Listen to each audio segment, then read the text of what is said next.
आपने 1 जनवरी में मतलब बिगिनिंग के ऊपर अगर ड्राइंग्स कर रखी हैं या तब अगर बिगिनिंग पे हर एक महीने के स्टार्टिंग में अगर पैसा दिया जा रहा है तब उससे हम इंटरेस्ट का कैलकुलेशन जो करेंगे ट्रेडिशनल मेथड से वो हमारा 650 रुपीज़ आएगा। तो देखा आपने क्या ट्रिक है कि जो भी ट्रेडिशनल तरीके से आप कैलकुलेट करके लाते हैं उसमें देखिए कितना समय लगता है तब जाके 650 लाते हैं।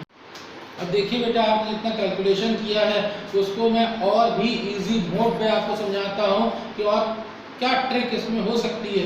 अगर किसी स्टूडेंट ने 12,000 में इसका एग्जाम्पल लेता हूँ 12,000 के लिए स्टार्टिंग के लिए मतलब 12 मंथ्स के लिए अगर किसी स्टूडेंट ने 12 मंथ में एक आंसर निकाल लिया 650 तब उसको फुल कैलकुलेट करने की जरूरत नहीं। देखिए कैसे, अगर किसी स्टूडेंट ने स्टार्टिंग का आंसर 650 निकाल लिया है तब बेटा अगर मिड का आंसर कैलकुलेट करना है तो मिड का आंसर इस तरीके से ना करके आप डायरेक्टली कैलकुलेट कर सकते हो। कैसे, 650 जो रिप्रेजेंट कर रहा था कितने मंथ्स के लिए 6.5 मंथ्स के लिए, अब हमें 6 मंथ्स के लिए जरूरत है तो यहाँ पर हमारा आंसर हो जाएगा 600। इसी तरह से देखिए अगर एंड है तो पूरा सॉल्व करने की जरूरत नहीं है। आपने 650 कैलकुलेट किया था कितने मंथ्स पे 6.5 मंथ्स के लिए, अब हमें कितने मंथ्स चाहिए होते हैं 5.5, तो इसका आंसर क्या हो जाएगा 550। ध्यान से देखिए 550 एंड पे, ध्यान से देखिए मिड पे 600।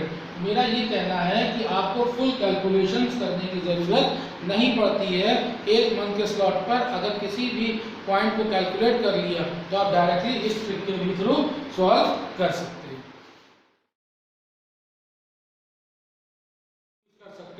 प्रोडक्ट मेथड के लिए क्या करना होता है, सेकंडों में प्रोडक्ट से बेटा सॉल्व हो जाता है। सेकंडों में किस तरीके से प्रोडक्ट से सॉल्व हो जाएगा उसको देखिए। सबसे पहले में प्रोडक्ट निकालना होता है। आपके मन में आएगा सर ये प्रोडक्ट क्या है, तो बेटा प्रोडक्ट इस तरीके से कैलकुलेट होता है। अमाउंट को हमने दिया कॉलम नंबर ए, टाइम को दिया कॉलम नंबर बी, तो सी कॉलम हमारा निकलता है ए इंटू बी, मतलब कौन सा अमाउंट कितने मंथ यूज किया। तो a इंटू बी, ए हमारा 1000 है और b हमारा 12 है, तो 1000 इंटू 12 किया 12,000। इसी तरीके से थर्ड वाले केस में अगर देखें तो 11,000, तो ये हमारा प्रोडक्ट है। प्रोडक्ट में करना कुछ नहीं होता, अमाउंट और टाइम को मल्टीप्लाई कर देंगे तो हमारे पास प्रोडक्ट आ जाता है। और जो टोटल प्रोडक्ट है वो हमारा कितना 78,000। तो देखिए जो ट्रेडिशनल मेथड से इतना ज़्यादा समय लग रहा था, प्रोडक्ट से अगर इसको आप सॉल्व करेंगे तो कितना ज़्यादा ईजी हो जाएगा। इसका फॉर्मूला होता है, ये फॉर्मूला है प्रोडक्ट मेथड के लिए, ये है आपका प्रोडक्ट मेथड टोटल प्रोडक्ट। तो टोटल ऑफ प्रोडक्ट कितना हमारे पास दे रखा है 78,000। मैं यहाँ पर लिखता भी चलता हूँ आपके लिए 78,000। इसके बाद रेट आपका है 10%, तो हमने रेट 10% ले लिया। फॉर्मूले में बस ये ध्यान देना होता है कि 1/12 हमें लिखना है, क्योंकि पूरे 12 मंथ्स के अकॉर्डिंग हम कैलकुलेट कर रहे हैं। कुछ स्टूडेंट 1/12 भूल जाते हैं इसलिए गलत हो जाता है 1/12, और जब इसको आप सॉल्व करके आएंगे तो यही आपका आंसर आ जाएगा 650। तो देखा आपने क्या ट्रिक है कि जो भी ट्रेडिशनल तरीके से आप कैलकुलेट करके लाते हैं उसमें देखिए कितना समय लगता है तब जाके 650 लाते हैं। और अगर प्रोडक्ट मेथड के थ्रू आप वर्क करते हैं तो प्रोडक्ट में आप देखेंगे कि डायरेक्टली आप सॉल्व करके लाते हैं, सेम आंसर आपका 650 आ जाता है। सो हम लोगों ने जो है इतना टॉपिक देखा कि अगर हम मंथ वाइज कैलकुलेट करते हैं ट्रेडिशनल मेथड से तो ट्रेडिशनल मेथड में हमारा आंसर आता है 650। और इसी पर ही आपने प्रोडक्ट मेथड से भी कैलकुलेट करके देख लिया था कि हमारा आंसर जो है वो 650 है। इसी पर ही ये शॉर्टकट मेथड यहाँ पर हम लोगों ने यूज़ किया, जिसपे हम लोगों ने देखा कि किस तरीके से आंसर 650 आ रहा है। अब बात ये होती है यहाँ पर कि किस कंडीशन में बेटा हम प्रोडक्ट मेथड यूज़ करें, किस कंडीशन में हम ट्रेडिशनल मेथड यूज़ करें और किस कंडीशन में हम शॉर्टकट मेथड को यूज़ करें। मैं यहाँ पर लिख देता हूँ, ये आपको शॉर्टकट मेथड के लिए फॉर्मूला दिया। देखिए जब कभी भी क्वेश्चन में अगर सिंगल डिजिट्स आती हैं, सिंगल वैल्यूज आती है, जैसा कि आप जूनियर क्लास से पढ़ते चले आ रहे हैं 5th 6th 7th 8th 9th 10th में, तब आप डायरेक्टली ट्रेडिशनल मेथड को यूज़ करें, तब आपको प्रोडक्ट मेथड और शॉर्टकट मेथड को जानने की ज़रूरत ही नहीं है।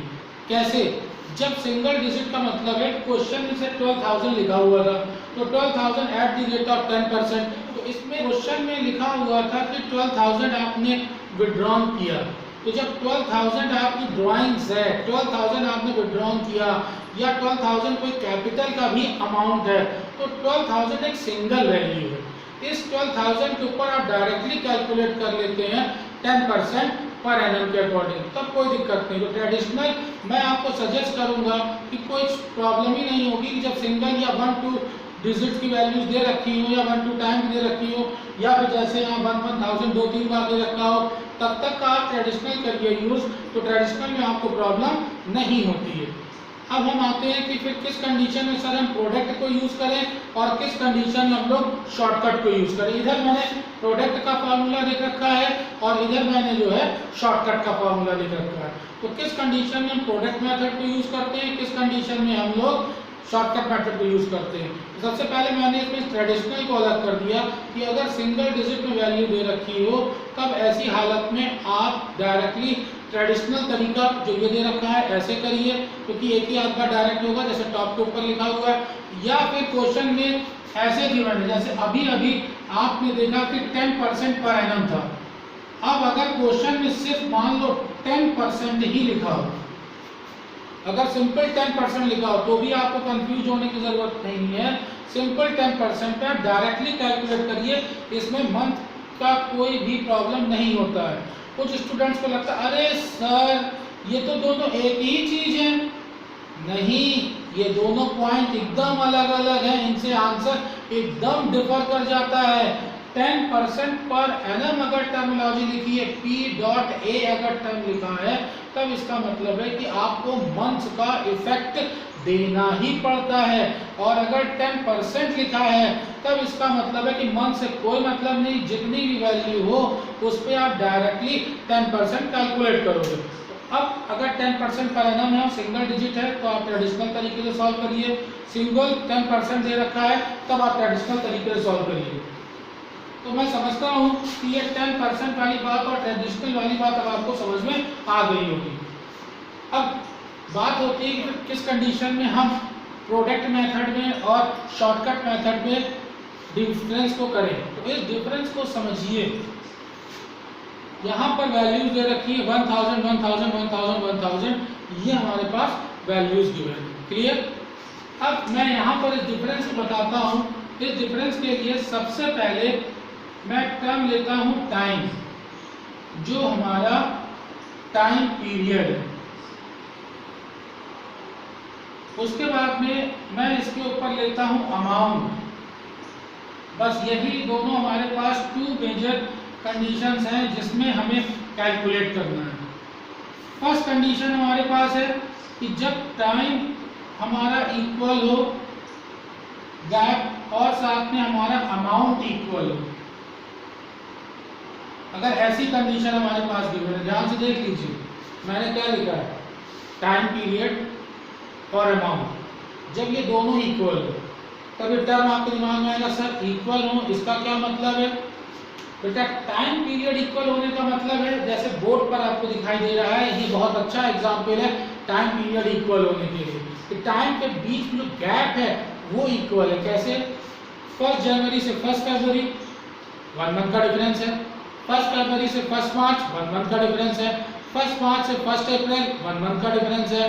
1 मार्च के बाद अगर आगे देखें सब में फर्स्ट मंथ के बीच में है, तो हर मंथ के बीच में इक्वल गैप है। इसीलिए टर्मिनोलॉजी मैंने यहाँ पर इक्वल रखी कि जब हमारा टाइम पीरियड जो है वो इक्वल गैप्स में हो। एक बात हो गई। सेकंड, अमाउंट हमारा इक्वल। अमाउंट इक्वल होने का मतलब है every month same amount. Every month same amount, बहुत अच्छा एग्जाम्पल ये वही वाला है। देखिए 1000 1000 1000 1000 1000 है, तो एवरी मंथ 1000 है।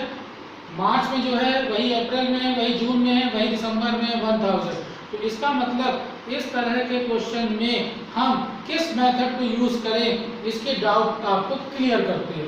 तो जब ऐसी कंडीशन हो कि हमारा टाइम पीरियड इक्वल हो और हमारा अमाउंट इक्वल हो, तो ऐसी कंडीशन में मैं आपको सजेस्ट करूंगा कि आप शॉर्टकट मेथड को आंख बंद करके यूज करें। फिर से समझ लीजिए, ये बहुत अच्छा एग्जाम्पल है। When the amount and time gap both is equal, जब टाइम पीरियड का गैप इक्वल हो और अमाउंट का गैप इक्वल हो, तब मैं आपको सजेस्ट करूंगा कि आप डायरेक्टली शॉर्टकट मेथड को यूज करिए। ये शॉर्टकट मेथड्स की कुछ लिमिटेशंस हैं। तो शॉर्टकट मेथड्स की यही लिमिटेशंस है कि अमाउंट एक तो इक्वल होना चाहिए, इनके बीच में टाइम गैप इक्वल होना चाहिए, तभी आप शॉर्टकट मेथड को यूज कर सकते हैं। अब ऐसे ही हम सेकंड कंडीशन के ऊपर आते हैं। सेकंड कंडीशन हमारी है कि टाइम तो हमारा इक्वल है, मगर अमाउंट हमारा जो है वो अनइक्वल है। अब आपके माइंड में बात आएगी, सर ये कैसे? बेटा टाइम पीरियड गैप इक्वल, ये आप समझ गए, 1 जनवरी 1 फरवरी 1 मार्च। कुछ लोग बन जाएंगे, सर अगर 15 होता तब कैसे? तो बेटा अगर 15 भी होता तब भी देखिए, अगर मिड होता तब भी तो इक्वल होता। कैसे? देखिए, अगर यहाँ पर हम ये लिखते 15 जनवरी 15 फरवरी 15 मार्च 15 अप्रैल 15 जून 15 जुलाई 15 अगस्त 15 सितंबर 15 अक्टूबर 15 नवंबर 15 दिसंबर। तो अगर हम मिड की बात कर रहे हैं, देखिए 15 15 15 15 ले रहे हैं तो मिड हुआ ना, तो टाइम गैप तो इक्वल हो गया कि नहीं हो गया? तो अगर टाइम गैप इक्वल है तब आप शॉर्टकट मेथड को लें, मगर साथ में अमाउंट भी इक्वल हो। तो ये देखिए अमाउंट भी इक्वल है, ये मिड की प्रॉब्लम थी, इसमें आप शॉर्टकट मेथड को ले लीजिए। मगर मैं अब क्या लिख रहा हूँ यहाँ पर, सेकंड कंडीशन कि टाइम पीरियड तो इक्वल है, 15 15 15 15 हर एक के बीच में 30 30 टाइम पीरियड डेज का गैप है। देन अमाउंट इसका अनइक्वल है। तो अमाउंट अब अनइक्वल होगा तो ये कैसे हो सकता है, इसको आपको यहाँ सीखना होगा। तो जब यहाँ पे बेटा अमाउंट 11,000 है तो ये इक्वल आपका अमाउंट है। अनइक्वल अमाउंट कैसा हो सकता है? अनइक्वल अमाउंट इस तरह से है कि यहाँ तो 1,000 का बीच में कहीं आकर के 10,000 हो गया, फिर कहीं पर आकर के ये वैल्यू 2,000 हो गई, फिर कहीं पर ये वैल्यू आकर के 4,000 हो गई। आप देखिए फुल स्पैन पे, फुल पीरियड के बीच में अमाउंट जो है वो इक्वल नहीं है। हमेशा डिफरेंस दिखाई दे जाएगा आपको डायरेक्टली कि पहले 1,000 चल रहा था, एवरी मंथ था, डेट कॉमन है, मगर बेटा अमाउंट जो है इसका अनइक्वल है। तो जब कभी भी आपका अमाउंट अनइक्वल आ जाए तब मैं आपको सजेस्ट करूंगा कि आप ऐसी हालत में प्रोडक्ट मेथड का ही यूज करें और सिर्फ प्रोडक्ट मेथड का यूज करें। यही लिमिटेशन होती है शॉर्टकट मेथड की कि इस कंडीशन में आप शॉर्टकट मेथड को यूज नहीं कर सकते। देन अब हम आते हैं थर्ड कंडीशन पे। थर्ड कंडीशन है टाइम पीरियड हमारा अनइक्वल है और अमाउंट हमारा इक्वल। अब ये कौन सी कंडीशन हुई सर? समझिए इस बात को। सबसे पहले मैं यहाँ एक्सप्लेन करता हूँ, टाइम पीरियड को अनइक्वल करता हूँ। तो gap of time period is unequal. कैसे अनइक्वल है, इसी एग्जाम्पल में देख लेते हैं। फर्स्ट तो हमारा 15 जनवरी है, 15 फरवरी है, 15 मार्च है, देखिए सब इक्वल चल रहा है कि नहीं चल रहा है। फिर एकदम से 15 अप्रैल 15 मई आ गया और ये 15 जुलाई आ गया और यहाँ पे 31 अगस्त आ गया। जैसे आप देख रहे हैं कि यहाँ पर सबसे पहले 1 जनवरी है, 1 फरवरी, 1 मार्च है, 15 अप्रैल है। तो इन सब चीज़ों के, इन सब डेट्स के बीच में जो आप गैप देखो साथ साथ, 1 जनवरी से 1 फरवरी 1 मार्च, यहाँ पर गैप आपका तो ठीक है कि 1 मंथ का चल रहा है, मगर 1 मार्च से 15 अप्रैल जैसे ही आप आएंगे तो आप यहाँ पर देखिए 45 डेज का हो गया, तो हो गया ना फ्लैक्चुएट। तो जैसे ही कहीं से भी किसी भी ड्राइंग के बीच में, किसी भी 2 डेट्स के बीच में इक्वालिटी खत्म होती है तब उसको अनइक्वल बोलते हैं। तो ये एग्जांपल है आपका अनइक्वल का, when the time period is unequal. तो जब टाइम पीरियड अनइक्वल हो जाएगा तो ऐसे में मैं आपको सजेस्ट करूंगा कि आप प्रोडक्ट मेथड को ही, विच मेथड? Product method. समझ गए? अब आते हैं एक्सरसाइज। 4 केस में ये भी अनइक्वल और साथ में अमाउंट भी अनइक्वल। इसका मतलब अब आप समझ गए हो कि अमाउंट भी अनइक्वल है और टाइम पीरियड भी अनइक्वल है। जब दोनों ही इक्वल हैं तब भी आप इसमें क्या यूज करोगे? प्रोडक्ट मेथड यूज करोगे।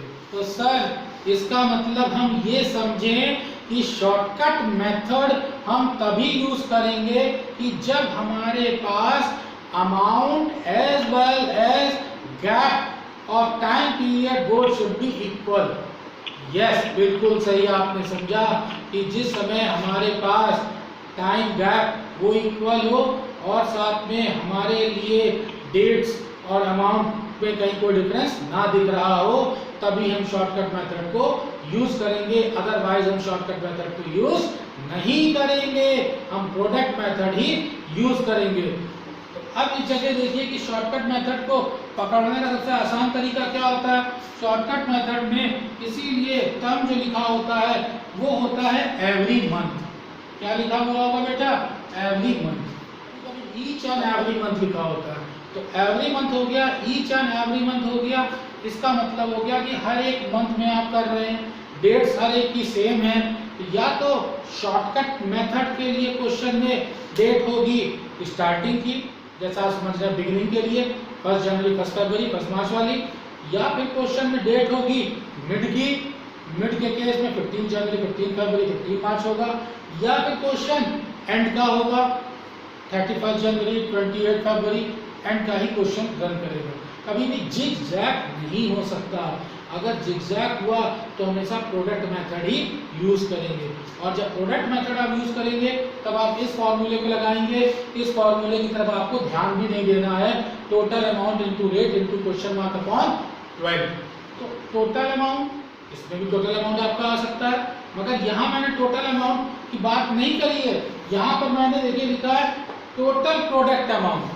तो जो प्रोडक्ट ऑफ टोटल होगा, टोटल प्रोडक्ट होगा, फॉर्मूले में यही डिफरेंस रखा है कि प्रोडक्ट के लिए यहाँ पर टोटल प्रोडक्ट है, मतलब प्रोडक्ट का आपको टोटल निकालना है, और इस कंडीशन में प्रोडक्ट का नहीं टोटल अमाउंट निकालना है। तो total amount into rate into question mark upon 12 अगर यूज करते हैं तो ये शॉर्टकट मेथड है, और इस जगह पर जब यूज करेंगे तो ये हमारा प्रोडक्ट मेथड है। अब प्रोडक्ट मेथड के थ्रू अगर हम देखें तो यहाँ हमारे पास देखिए जो क्वेश्चन आपके सामने साफ साफ लिखा हुआ दिख रहा है, इस क्वेश्चन में आप खुद सोच के देखिए कि हमारा कौन सा कॉन्सेप्ट लग सकता है।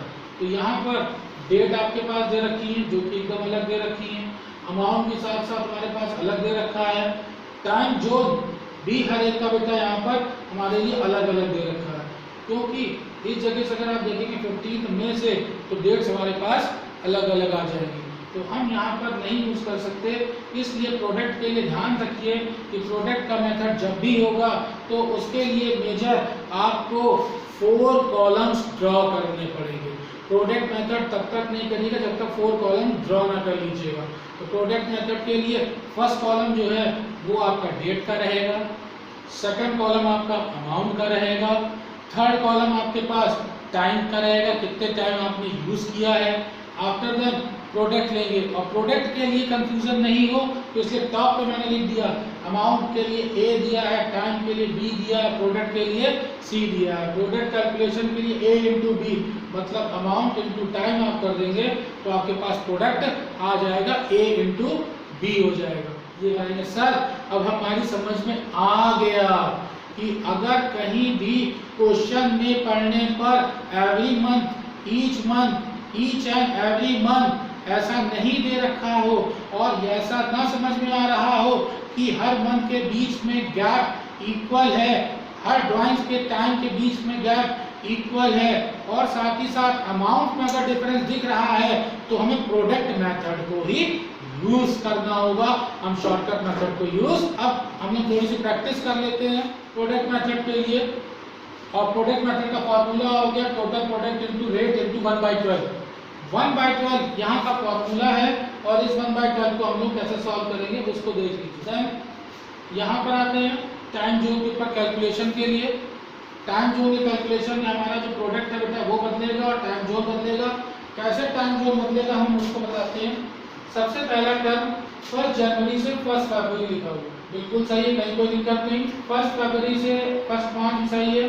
15 अप्रैल से बेटा ये टाइम आपका बदल जाएगा, ये टाइम आपका बदल जाएगा, ये टाइम बदल जाएगा, ये टाइम बदल जाएगा, और साथ साथ यहाँ पे भी हम थोड़ा सा टाइम को बदल दें। 30 नवंबर है, ये 31 दिसंबर है, तो यहाँ पर ये हमारे लिए टाइम जोन बदल जाएगा कि हमने कितने मंथ यूज किया। तो जिन लोगों को अभी पहले टाइम पीरियड को यूज करना नहीं समझ में आया था तो यहाँ पर भी उस टाइम पीरियड को देख करके समझ सकते हैं how to calculate a time gap. मगर हमेशा क्लोजिंग डेट को याद आपको रखना होगा। यहाँ पर देखिए टॉप पे मैंने लिख रखा है 1 जनवरी 31 दिसंबर, तो इसका मतलब है क्लोजिंग डेट जो है वो हमारी 31 दिसंबर होती है। और 31 दिसंबर क्लोजिंग डेट ले करके अगर हम टाइम को कैलकुलेट करें तो कैसे कैलकुलेट करेंगे इसको देखिए। तो सबसे पहले पॉइंट है, पॉइंट नंबर 1, हमने जो ड्राइंग्स करी हैं वो हमारी 1 जनवरी की है। तो 1 जनवरी का मतलब है कि क्लोजिंग 31 दिसंबर को हो रही है, तो 12 मंथ्स का गैप हो गया, हमने 12 मंथ यूज किया तो हमको 12 मंथ्स लेना पड़ेगा। 1 फरवरी में अगर हम 31 दिसंबर तक जाएं तो 1 फरवरी से लेकर के काउंट करिए तो 11 मंथ्स होता है। 1 मार्च से भी अगर हम कैलकुलेट करते हैं तो हमारे पास 10 मंथ्स होता है। ये तो डायरेक्टली सीधे सीधे हमने इनको कैलकुलेट कर लिया, इनके ऊपर कहीं कोई दिक्कत हमें नहीं दिखती। मगर जब प्रॉब्लम आती है वो हमारे पास 15 अप्रैल से आती है। अगर हम 15 अप्रैल से देखें तो कभी कभी ऐसे कैलकुलेशन डेज में किए जाते हैं, मगर डेज में बेटा आप नहीं करेंगे। क्यों नहीं डेज में करेंगे?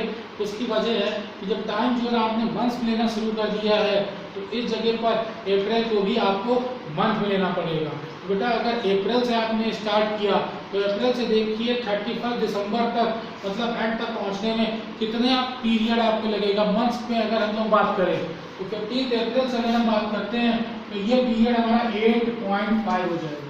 तब स्टूडेंट 8.5 कैसे हो गया? बेटा 15 अप्रैल है तो सबसे पहले जनवरी, फरवरी और मार्च, ये 3 तो हमारे पास रहा ही नहीं, तो 12 माइनस हमने 3 कर दिया, आ गया 9, प्लस अप्रैल में हाफ मंथ हमारे पास नहीं रहा, तो अप्रैल का हाफ मंथ नहीं रहा तो 0.5 हाफ के लिए कहते हैं, इसलिए 9 में से हम माइनस कर देते हैं 0.5 को। तब हमने कितना यूज किया? सिर्फ 8.5। तब यहाँ पर वैल्यू चेंज हो जाएगी और हम आ जाएंगे किसके ऊपर? 8.5 पे। इसी तरीके से हम लोग मई के ऊपर आते हैं। अगर हम मई के ऊपर आएंगे तो मई में हमारे पास ये वैल्यू कितनी हो जाएगी? 7.5। अब 1 जून पे अगर आ रहे हैं तो 7 बिल्कुल ठीक है। अगर हम 1 जुलाई के ऊपर आ रहे हैं तब यहाँ पे कितने बात आई? ये हो गया हमारा 5.5। अब हम 31 अगस्त को आ रहे हैं। स्टूडेंट बहुत मिस्टेक करते हैं अगर एंड की बात होती है। अगर बेटा 31 अगस्त आ रहे हैं तो अगस्त 31 को नहीं काउंट करेंगे, क्योंकि अगले दिन नेक्स्ट डे से हमारा स्टार्टिंग है सितंबर से, तो सितंबर, अक्टूबर, नवंबर है दिसंबर, तो कितने मंथ्स हुए? Yes 4 months. तो यहाँ पे टाइम जोन पे हम लोग 4 मंथ्स को ले लेंगे, प्लस 1 सितंबर 4 हमारे लिए है ही है। तो बेटा 1 सितंबर और 31 अगस्त अगर क्वेश्चन में गिवन जैसे यहाँ पे दे रखा है 31 अगस्त और 1 सितंबर, तो उसका टाइम पीरियड जो है वो एक ही माना जाएगा, वो एक रहेगा। ये नहीं कि 1 डे में आप इधर उधर चेंज कर दीजिए, मंथ्स में सेम रहता है। देन 15 अक्टूबर की बात करते हैं। अगर हम 15 अक्टूबर के ऊपर आते हैं तो हमारे पास नवंबर, दिसंबर और हाफ, तो ये हो गया 2.5। अब 30 नवंबर है। 30 नवंबर का मतलब आप लीजिए हमेशा 1 दिसंबर, तो 30 नवंबर पूरा खत्म होगा, दिसंबर की बात हो रही है, तो यहाँ हम दिसंबर के ऊपर आ गए, कितना मंथ हमने यूज किया। अब आते हैं 31 दिसंबर। अब बहुत ही इंटरेस्टिंग है ये कि 31 दिसंबर को हमने अमाउंट लिया और 31 दिसंबर ही क्लोजिंग है, तो बेटा कितना गैप हुआ? बहुत सही, आपके दिमाग में आ रहा है 0। हाँ बिल्कुल सही, 0। तो ये पीरियड हमारे पास 0 हो जाएगा। तो बेटा इस 0 के हो जाने की वजह से हमारे लिए ये वैल्यूज के कुछ कैलकुलेशंस हैं ये बदल जाते हैं। तो हम लोग अगर इस चार्ट को देखें तो इसमें हम लोग किस कंडीशन में आ गए हैं कि ना ही इसमें अमाउंट इक्वल है और ना ही हमारे लिए टाइम जोन इक्वल है, तो हम इस 4th केस के ऊपर आ रहे हैं। रिकॉग्नाइज करने वाली बात हो गई, ये 4th केस है, सीधे सीधे इसमें प्रोडक्ट मेथड यूज हो रहा है। इसमें गैप ऑफ टाइम पीरियड भी अनइक्वल है और अमाउंट भी हमारे पास जो प्रोडक्ट है उसको देखिए, ये वैल्यू हो गई 1 lakh, then 8,500, then 15,000, then 5,500, then 16,000, then 2,500 और फिर 1,000 और लास्ट बहुत आसान है जो हम लोगों के लिए 0 हो। तो जब एक बार हम सारे प्रोडक्ट को निकाल लें, फिर से समझ लीजिए प्रोडक्ट के लिए मैंने क्या किया, प्रोडक्ट के लिए जो हमारे पास अमाउंट गिवन है उसी अमाउंट से हमने मल्टीप्लिकेशन कर दिया। 1,83,500 ये आपका टोटल आ जाएगा। तो जैसे ही आप प्रोडक्ट का टोटल कैलकुलेट कर लेते हो, बस अब आसान हो गया। तो 1,83,500 प्रोडक्ट का टोटल आते ही आप फार्मूला लगा दोगे और फार्मूला आपको क्या दिख रहा है? Total of product. तो टोटल ऑफ प्रोडक्ट हो गया 1,83,500। ये हो गया total of product into rate लगा देंगे, तो रेट हमारे पास है 10% इनटू 1/12। ये बेटा यहाँ पर ध्यान देने वाली बात है कि हम 1/12 लिखेंगे, पार्ट ऑफ फॉर्मूला। इसको आप नहीं भूलिएगा कि 1/12 लगाना क्यों है, क्योंकि हर बार पूरा क्वेश्चन हमने आउट ऑफ 12 मंथ्स में किया है, so that way we have to use a 1/12, it's a part of formula and a very very important thing. तो 1530 इसको हम लोग अप्रॉक्स कर लेते हैं। ये हम लोगों ने अप्रॉक्स कर लिया कि 1530 जो है वो इसका कैलकुलेशन का इंटरेस्ट निकल कर क्या आएगा। तो अब आपने यहाँ पर देखा कि 1530 वैल्यू जो है इंटरेस्ट की हम लोगों ने प्रोडक्ट मेथड से कैलकुलेट करी, और प्रोडक्ट मेथड जो है